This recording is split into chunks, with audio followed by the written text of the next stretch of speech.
And to details, President Abdel Fattah al-Sisi held a three-way summit with Jordanian King Abdullah II and Palestinian President Mahmoud Abbas in Cairo on Thursday. The details.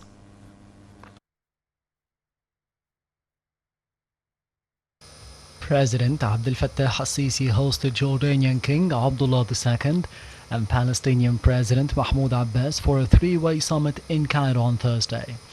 The three leaders held a closed meeting before being joined by the delegations from the three countries.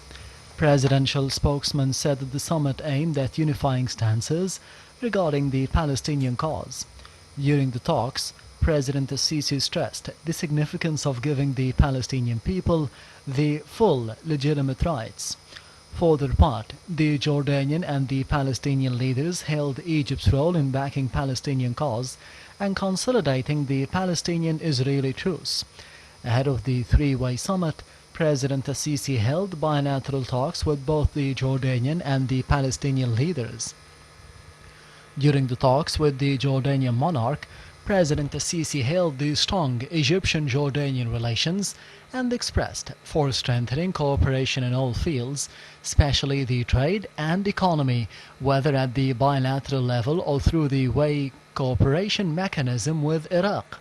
He hailed the efforts exerted by the Jordanian government for serving and taking care of the Egyptian community in Jordan. For his part, the Jordanian king called for capitalizing on the Egyptian leading experience in various developmental fields through exchanging expertise and the joint investment in light of the comprehensive development path and the mega projects being currently implemented in Egypt. King Abdullah expressed the appreciation to Egypt both on the formal and the popular levels as an extension of the extended links that bind the two nations.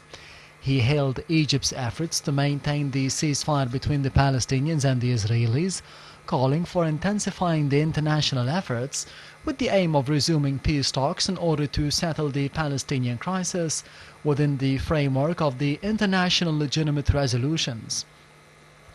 The two leaders discussed the latest regional developments, especially the situation in Lebanon and the Middle East peace process, as well as Egypt's initiative to reconstruct Gaza and the current efforts to resume the stalled peace negotiations between the Palestinians and the Israeli side. During the meeting, the two leaders also probed the ways to enhance trade and economic cooperation, in addition to the two countries' joint cooperation in combating the coronavirus pandemic and facing the repercussions. Earlier in the day, President al-Sisi met with the Palestinian president at Al-Ittihadiyya Palace for talks that covered the latest developments in the Palestinian-occupied territories.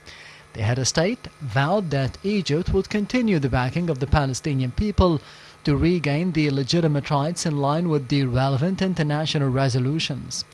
President al-Sisi also called for consolidating the Palestinian-Israeli truce and to resume peace talks while achieving the Palestinian reconciliation among all the factions.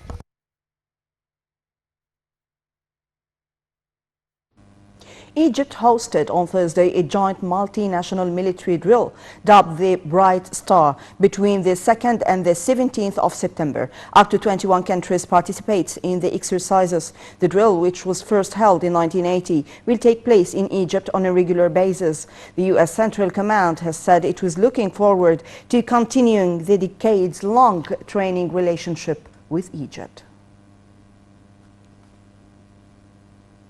Presidential Advisor for Health Affairs, Dr. Awad Tajuddin, said that unvaccinated civil servants would not be allowed to go to work without receiving the coronavirus vaccine. In television remarks, Tajuddin said that inoculating school students is now mandatory as per directives of President Abdel Fattah al-Sisi, adding that the Ministry of Health is preparing a plan to implement such a decree over the coming period. He added that daily infections had exceeded 200 people, noting adding that many of them suffered from serious symptoms and needed intensive care, although the number of deaths is so far limited. The senior health official confirmed the series of the new variant Mu that has spread in a number of countries, revealing that the Delta variant is highly transmissible but less dangerous. Egypt reported on Wednesday 291 new coronavirus infections, bringing the total number of cases to 288,732 people since the outbreak hit the country in mid-February last year.